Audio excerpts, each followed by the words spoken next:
várias sessões para aprofundarmos as pistas que os participantes e bem neste debate colocaram, a partir das suas próprias experiências pessoais, mundividências e testemunhos. Muito rapidamente, começando pelos fins, nos vários sentidos que a palavra fim tem. Foi aqui dito e bem que Marx provavelmente ficaria contente por sentir por testemunhar. Marx ficaria contente por testemunhar a falência do sistema capitalista, e foi dito também, e igualmente é verdadeiro, que no imediato o que defrontamos é a vitória temporária, circunstancial, do capitalismo financeiro. Eu creio que ambas as coisas são verdadeiras. Agora, o que nós temos pela frente como pano de fundo, na minha visão, é de que o capitalismo, o sistema capitalista, a partir do momento em que foi capturado pelo capital financeiro que se sobrepôs ao capital industrial e à economia real, e passou a determiná-lo, e a partir do momento em que se gerou a liberdade de circulação de capitais e a desregulação com tudo que veio atrás, tomou o freio nos dentes e introduziu uma mudança qualitativa profunda no sistema capitalista e provavelmente acelerou a cova o funeral deste sistema. Agora, eu não penso nisto para o ano que vem, nem para aqui a 6 meses. Os processos históricos são longos e são seguramente maiores do que a nossa contingência humana, de cada um. É isto que me dá, ao mesmo tempo, uma grande esperança que se projeta para além da minha contingência humana, ou de cada um de vós, e também o sentido da realidade, ou a capacidade de ligar à utopia, aquilo que se projeta para além da nossa vida e daquilo que tocamos e daquilo que consideramos realista, com aquilo que podemos fazer num quadro de grandes constrangimentos e dificuldades sociais, económicas, políticas.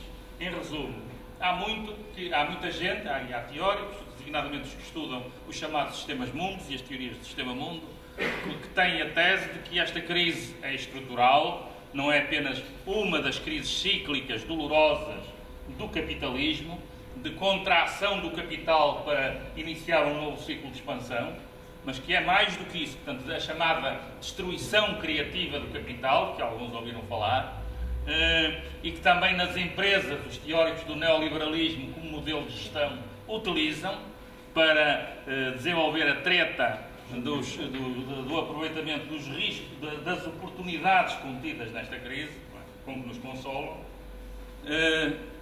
mas concebem isto como uma crise estrutural que provavelmente é a antecâmara de uma mudança de sistema. Agora, também tenhamos claro, o futuro é um livro em aberto. O tempo dos determinismos históricos, ou de quem pegou em Marx e o subverteu, convertendo num determinismo histórico, e sejamos justos, porque isso não foi a totalidade dos comunistas, nem a totalidade do movimento comunista, para falar claro, mas o tempo dos determinismos históricos, à direita, à esquerda e na social-democracia, que foi a primeira teoria do determinismo histórico que subverteu o pensamento de Marx, para sermos historicamente rigorosos, porque foi com Bernstein e os social-democratas do início do século XX que se desenvolveu a teoria de que o capitalismo tinha a morte assegurada e anunciada e, portanto, o que se tratava era de gerir bem o capitalismo e esperar, depois pelos amanhãs que canta, que sucederiam naturalmente ao capitalismo, por evolução natural. Essa treta viu-se no que deu, do lado da social-democracia. Do lado do capitalismo, do comunismo, também houve quem defendesse um determinismo histórico de sinal contrário, também com os resultados conhecidos. Portanto, nós não vivemos um tempo de determinismos históricos. A humanidade e todos os ativismos sociais e políticos, designadamente os de esquerda e os que apostam numa transformação mais radical do mundo, sabem hoje que o futuro é um livro em aberto, que depende da ação coletiva, da vontade, que é contingente, que há vários cenários possíveis, e isso é que eu creio que é exaltante e que, pela minha parte pessoal, como testemunho, também me leva, tendo lutado na resistência pelo 25 de Abril e depois do 25 de Abril, a não ter nenhuma visão nostálgica do passado, porque eu acho que vivemos uns tempos espantosos de possibilidades, apesar das dificuldades e das contingências do momento. Dito isto, e indo ao concreto, começando pela questão prática do referendo e da lei do referendo. A lei do referendo diz assim: a iniciativa popular assume a forma escrita e é dirigida à Assembleia da República, contendo em relação a todos os signatários os seguintes elementos: nome completo, número do bilhete de identidade.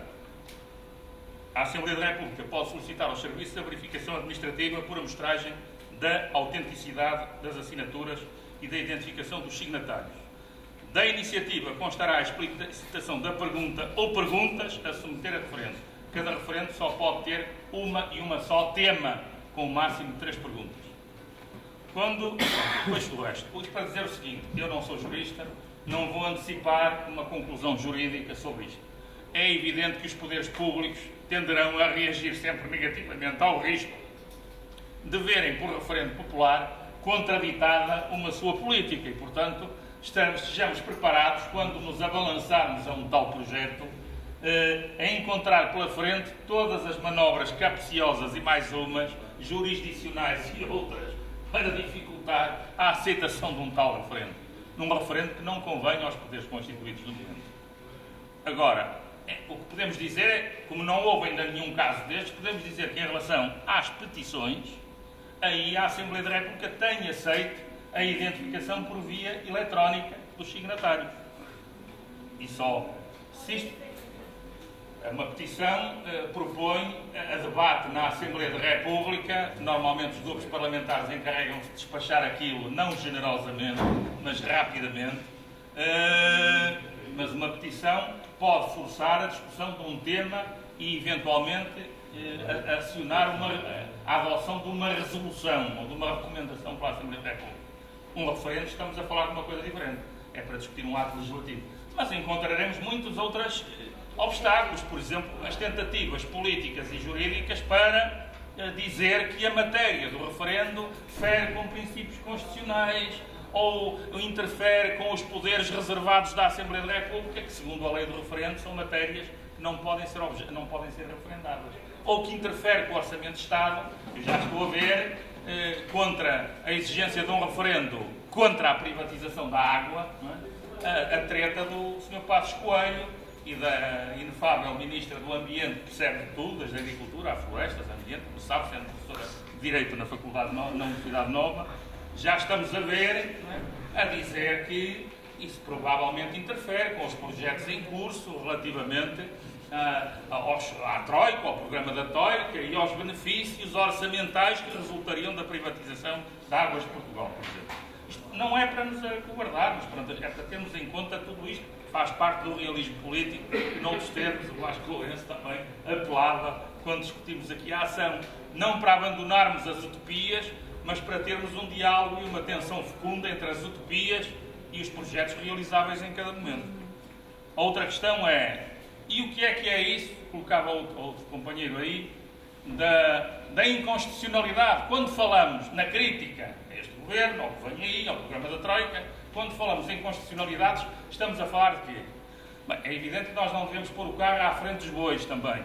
Eu, pessoalmente, já o exprimi aqui na intervenção inicial, sou dos que acho que a criação de um movimento social de resistência, nos termos em que eu defino o movimento social, atenção, eu acho que, por exemplo, os ativismos no Rossio são estimáveis, legítimos, mas eu não considero aquilo um movimento social, entendamos, considero um ativismo social generoso. Para se converter num movimento social, segundo a definição que propôs, é preciso que faça clique com uma realidade muito mais ampla e se converta num processo social amplo e participado. Ainda não é. Não quer dizer que uma iniciativa igual daqui a um mês não possa gerar um enorme movimento social. Mas aquele não deu esse clique. São coisas diferentes. Isso não lhe tira generosidade, nesse sentido.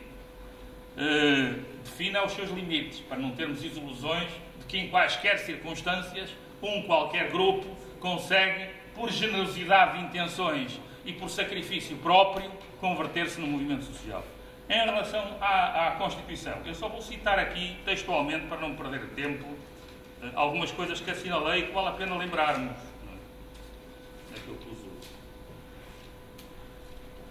Só vou lê-las. É garantido aos trabalhadores a segurança no emprego, sendo proibidos os despedimentos sem justa causa ou por motivos políticos ou ideológicos. Esta é uma das questões que o programa da Troika põe em causa. todos têm direito à segurança social. Incumbe ao Estado organizar, coordenar e subsidiar um sistema de segurança social unificado e descentralizado com a participação das associações sindicais, etc, etc. O sistema de segurança social protege os cidadãos na doença, velhice, invalidez, viuvez e orfandade, bem como no desemprego e em todas as outras situações de falta ou diminuição de meios de subsistência. O que vem aí já nos foi prometido.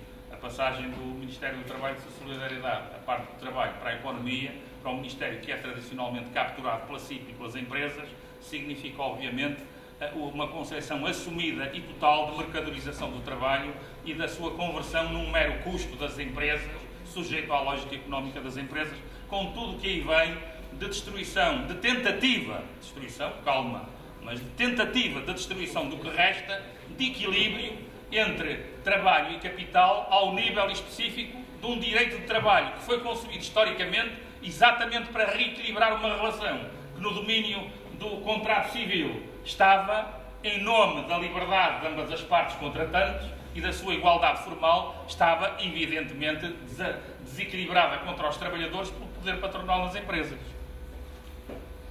Terceiro, pertencem ao domínio público as águas territoriais com os seus leitos e os fundos marinhos, os jazigos minerais, as estradas. As estradas, como se sabe, já estão todas a ser concessionadas e até as nacionais já estão as estradas de Portugal anda com isso.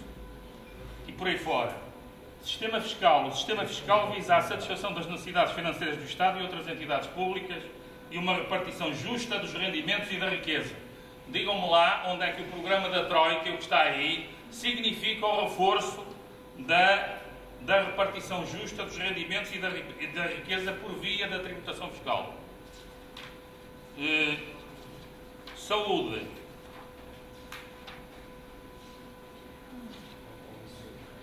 O direito à proteção da saúde é realizado através de um Serviço Nacional de Saúde universal e geral e tendo em conta as condições económicas e sociais dos cidadãos, tendencialmente gratuito. O que eles estão a preparar-se para fazer é acabar exatamente com o princípio da universalidade na saúde, que é a característica dos Estados sociais avançados e não da palhaçada de Estado Social de Sócrates, para se falarmos claro, ou da palhaçada de Estado assistencialista, que estão a preparar para os pobrezinhos. Na realização da política de ensino, incumbe ao Estado assegurar o ensino básico universal, obrigatório e gratuito, criar um sistema público e desenvolver o sistema geral de educação pré-escolar. O Estado criará uma rede de estabelecimentos públicos de ensino que cubra as necessidades de toda a população. Eu creio que isto é suficiente para mostrar que não que vamos discutir a constitucionalidade ponto a ponto de todas as medidas, umas serão discutidas, outras não, mas que o programa da Troika, subscrito e por intenção dos liberais de fina estirpe que estão no governo, pensando utilizá-lo como instrumento para dar o maior golpe no sistema político, económico e social do país, desde o 25 de Abril, é evidente que se choca com tudo isto e é por isso que eles falam na revisão constitucional, fazem rapapés ao PS e às tendências no PS que continuam a não tirar as devidas conclusões da falência da terceira via blairista e do Giddens no trabalhismo britânico, germânico e que também capturou o PS português e por aí fora. Tudo isto tem uma lógica. A mesma lógica, curiosamente, que leva aqueles que combatem o caráter programático da Constituição Portuguesa e querem, em nome disso, expurgá-la deste caráter programático que referi, a defender a inclusão na Constituição de um elemento muito mais picuinhas, programático e circunstancial do que estes que são direitos universais, que é a inclusão de um limite ao endividamento através da definição de uma cláusula barreira quanto à sua percentagem do PIB, que é uma coisa curiosíssima, além do mais.